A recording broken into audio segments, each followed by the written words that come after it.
Today, I'm going to share with you the different departments within the county that you should familiarize yourself with prior to purchasing a piece of land. There are a number of different departments within the county. All of them are valuable to some extent to help us live a wonderful life.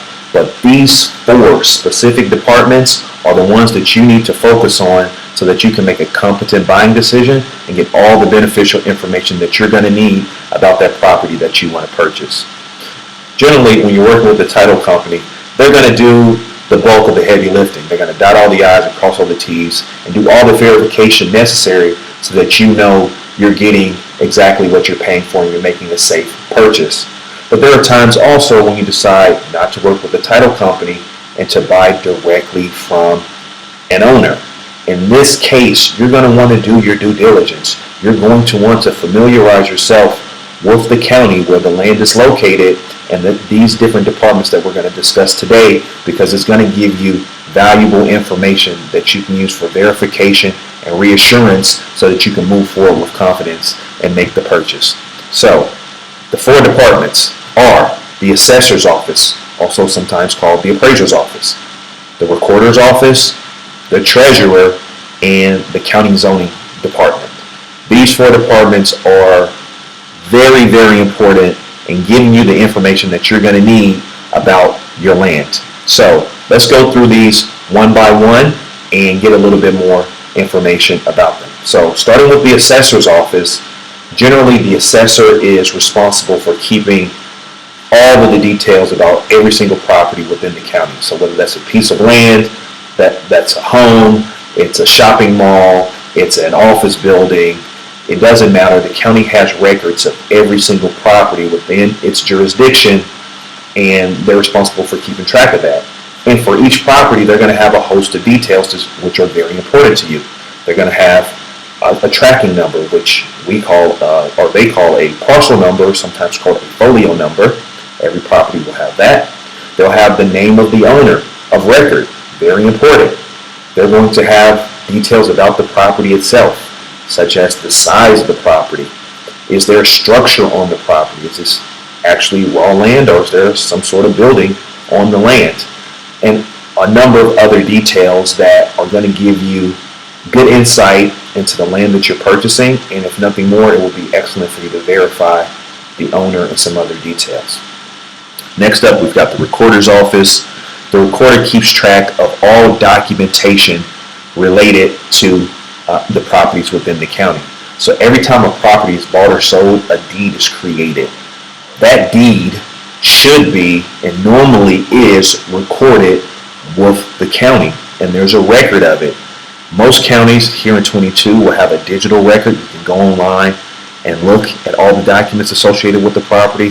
Some counties are a little bit slow to move, so their records are still in hard physical format. You'll have to go down to the county itself to look at those records or hire someone to do that on your behalf, but generally they're available online. So things like deeds, things like mortgages, things like judgments if there's been a lawsuit or a lien placed against the property, all of those documents, legal documents, have been recorded with the county recorder's office, and you can search through that information for free because normally it's public record. Third on the list is the treasurer's office. Very, very important to take a look at the treasurer's website or give them a call on the phone.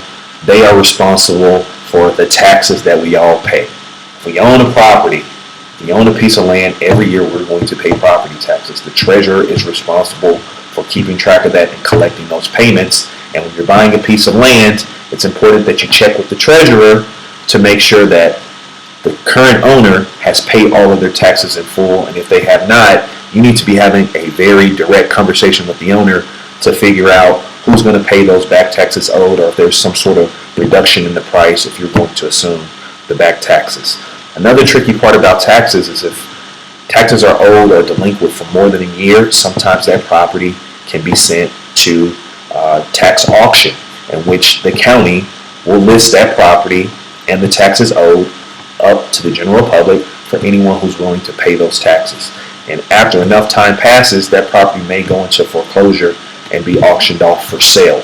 So you have to keep a very close eye on whether or not taxes are owed on the property, for how long they've been owed, if there are taxes owed, and whether or not that property has already been listed for either tax certificate auction or foreclosure auction.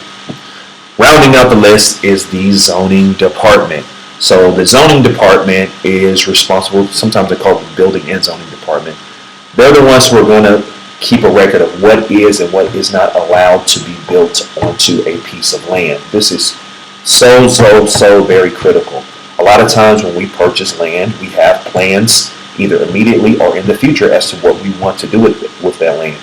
Everything from clearing trees to building a home, or maybe starting a business, or having some sort of farm with animals, or growing crops. All of these things, depending on your county and what their rules are, may or may not be allowed. So you really want to check with the zoning department prior to buying your land to make sure that what you have envisioned in your mind will actually be allowed per the zoning laws. So let's go back through these one by one. I want to show you some examples online so you can familiarize yourself with how the websites look for these different departments.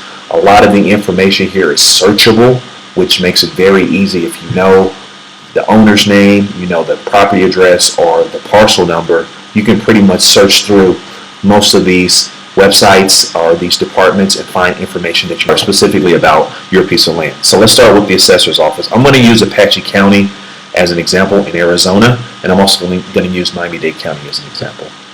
So the first thing we want to do, very easily, we're going to go to Google and we're just going to type in Assessor Apache County or some variation of that. And the first thing that's going to come up is their website. .gov is a great indication that you're on the county or government website. So if I just click on that, I'm going to be taken to the assessor's website. Remember, the assessor keeps track of all details for every single property in the county. What we want to do once we're on this site is we want to do a search for the specific piece of land, the specific property that we're interested in buying. So I'm going to come down here. You can see right here, property record search here on the left.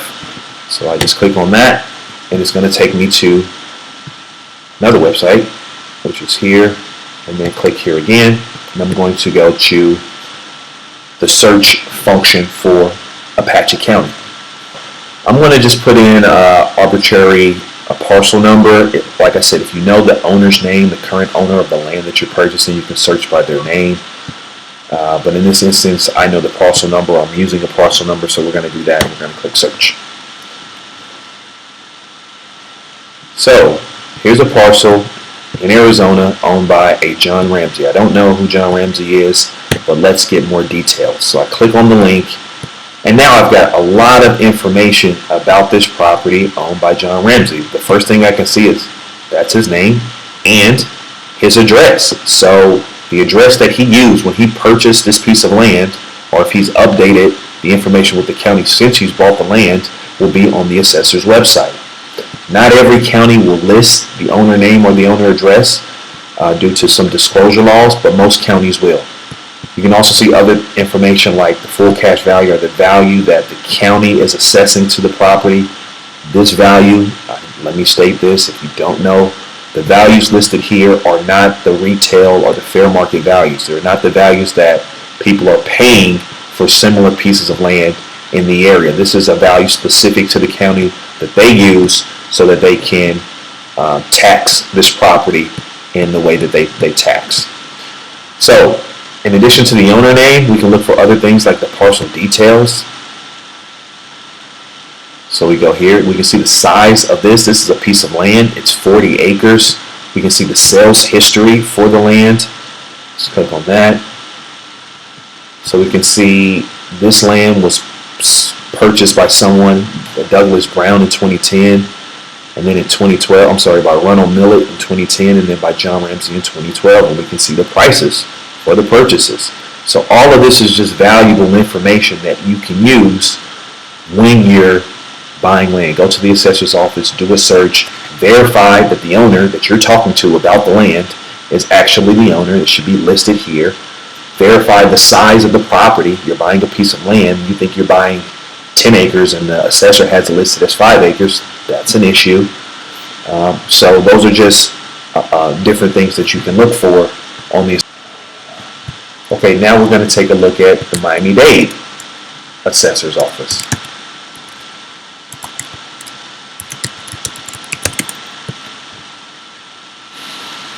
And you can see, here it is, first one on the list. They actually call it the Appraiser's Office instead of Assessor. They're interchangeable. I'm going to click on that. I'm going to come down here because I want to do a property search.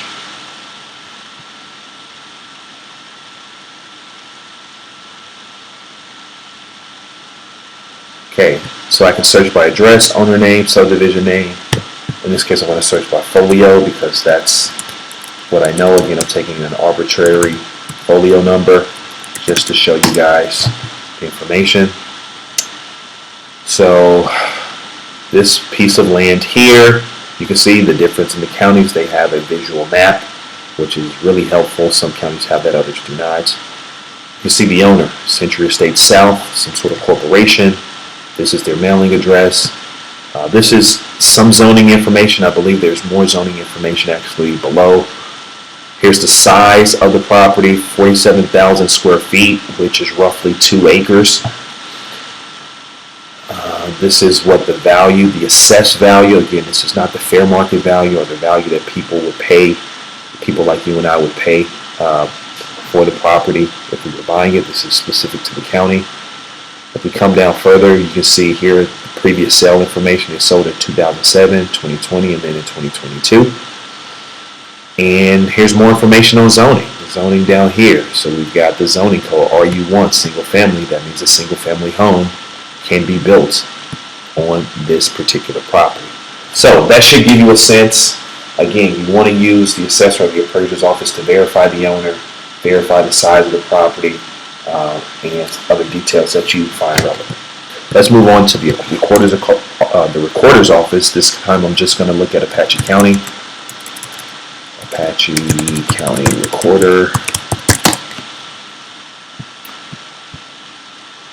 So let's click on the link.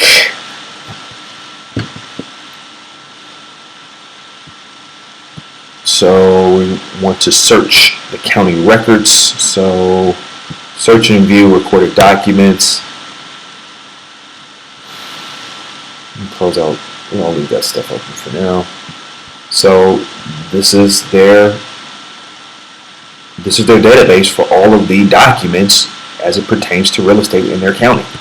So if I do a search, I'll go by documents. There are different ways you can do the search. I've used this site before, so kind of understand it a little bit. So parcel ID, again, you can always search by the name, last name, first name of the owner. If it's a business, you can search by that. And there are other ways to search. In this case, we know the parcel number. Remember, it's 210. And we're going to search.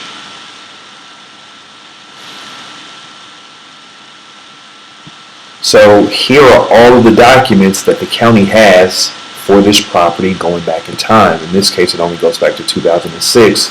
But I've seen records that go back into the 70s. I've seen, instead of 9 records, I've seen 59 records for a particular property. It's going to depend on the property itself. In this case, I just see a bunch of deeds, which is a good sign. I don't see anything that says lien or judgment. That could be something to be concerned about. But the most important thing is we want to look for the most recent documents. Here, one in 2017, 2012, 2012. The last deed I see is from 2012. So if I were to click on this, you can see the owner, John Ramsey, the same one we saw over on the assessor site. I can see an image of the deed. So this is the legal document that transferred ownership to Mr. Ramsey. It's very important that you look at this so that you know his name is listed, the parcel number that you intend to buy is listed, and it also gives you some other details. For instance, in this case, you're buying land, but you're not getting, when you purchase the property, the coal, the oil, the gas, or the minerals already found or which may be hereafter found on the property. So you're not getting the mineral rights for the property because Mr. Ramsey can't sell them to you. So that's an important piece of information that you may not know otherwise when you buy your land. Okay, so hopefully you guys get a sense of what the assessor's office does as well as what the recorder's office does. Let's move now to the treasurer. Now we can do the same thing. We can do a Google search for Apache County Treasurer or Miami-Dade County Treasurer, but a lot of times the assessor will list a link to the treasurer on their website. So in both cases, here for Apache County, you've got a link to the treasurer that we can click on. The same thing here for Miami-Dade County, the appraiser site, there's a link right here for property taxes, which is a link to the treasurer. For instance, let's click on this for Miami-Dade.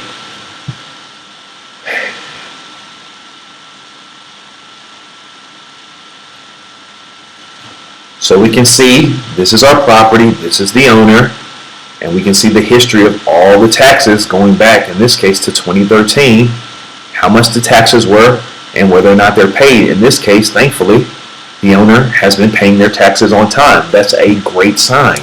What you don't want to see is taxes owed or a total amount due at the bottom, particularly if it's a large number, because the owner may try to sell you that property with those taxes owed, and whether they tell you or they don't tell you, if there are taxes owed and you buy that property, from the perspective of the county, you are now responsible for the taxes. I'm not sure if there are legal ramifications for someone not telling you taxes are owed, but the county will come after you for the taxes owed on that property. And if you don't pay them, they will most likely still put your property up for auction. So this is critically important that you check and that you have a conversation with the owner if there are taxes owed, so you guys can make arrangements to get that cleared up prior to you becoming the owner of the land.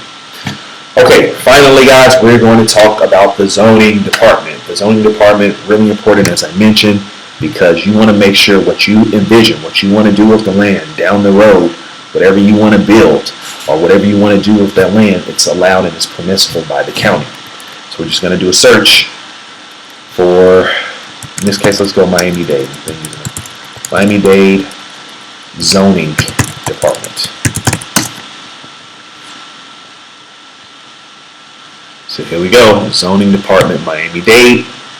And what we're looking for the zoning department, we're looking for what's called the zoning ordinance. The zoning ordinance is a published document, updated regularly, sometimes annually, sometimes multiple times throughout the year. It's updated by the county. It has a list of every single designation for every single property within the county, and there's a very detailed description as to what you can or cannot do with that land. It tells you everything from how large can a structure be built, or how large can a structure be that's built on the land.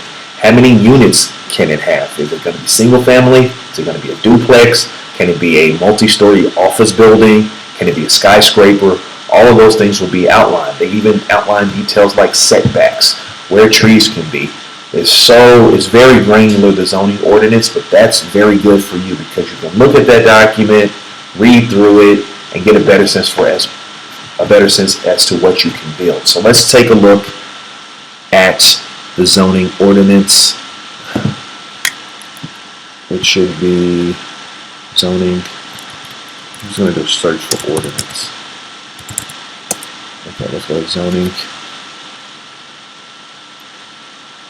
Okay, so we go to zoning, and you can see the county zoning code. That's what we want to look for. Let's go to code. It's going to take us to a new website. And MuniCode, if you see the URL here at the top, they actually store the zoning ordinance for many different countries, many different counties across the country. So not every county uses MuniCode, but a lot of them do. So just a disclaimer, guys, this is a very dense document. There's a lot of really minute details, a lot of which will not pertain to you, a lot of which you don't need to know necessarily. If you're working with a developer because they're going to build something on your land, they will have a much greater sense for what's in this document, but it doesn't hurt to familiarize yourself with it. And what I would suggest is whatever information you gather, whether you have a complete understanding, partial understanding, or you just feel completely lost, pick up the phone, call the zoning department, tell them the address or the parcel number for your property, and ask them very directly, excuse me, sir or ma'am, what can I build on XYZ property? What's allowed? Or if you have a vision in your mind as to what you want to do, ask them, can I build two different homes on my property, or can I only build one? Can I build a retail center or a storage facility on my property? And they will most likely give you an answer or direct you to someone that can help you further. So here's our zoning ordinance, just a quick search that we're going to do. Let's go back to Miami-Dade, that property that we looked at. Remember, the zoning here at the bottom said RU1. So let's look at what RU1 means. So I'm going to do a search for RU1, and you can see the first one, RU1 single family. I'm going to click on that. And this is the start of the section of the document about single family residential properties. Here are the uses that are permitted. If we go down further, this is the stuff that's prohibited. So there's just a lot of information here. I won't go through this in great detail, but hopefully this gives you guys a sense of the different departments within the county that are really important when you're buying a piece of land. If any of this gets confusing, the only thing you need to know is that you can always pick up the phone and call them. Just remember the 4 names: the assessor's office, the recorder's office, the treasurer's office, and the zoning office. Do a Google search. If you don't want to do all the searching that I just did, look for the phone number, call them, tell them what you want to do, what your intention is. They will give you the information that you need. But I cannot stress this enough. If you're buying a piece of land directly from the owner, you want to go through and at least have a conversation or do a search to verify that the owner that you're dealing with is who they say they are, and that the details about the property as it's been advertised to you are indeed correct as it's been recorded with the county. The county is the truth teller for all property. So if what they have in the county is not what you've been told, then you need to pause, verify what's correct, and then have a conversation with the owner. That's it for today. I hope to come back to you with another video. This one was a little long, but anytime I get into these kind of how-to videos, I want to give you as much detail as possible. So if you have any questions, leave them in the comment section below. I will try my best to get to them as quickly as I can. If you want me to look at comparable sales that are happening in and around a property that you are about to purchase, so that you know that the value that you're paying for the land is in line with what's selling in that area, send me an email at chris@ownacreage.co. That's chris@ownacreage.co. This is the website. I will try my best to respond and to help you out. If you're interested in buying land, another shout out to ownacreage.co. You can see the website here.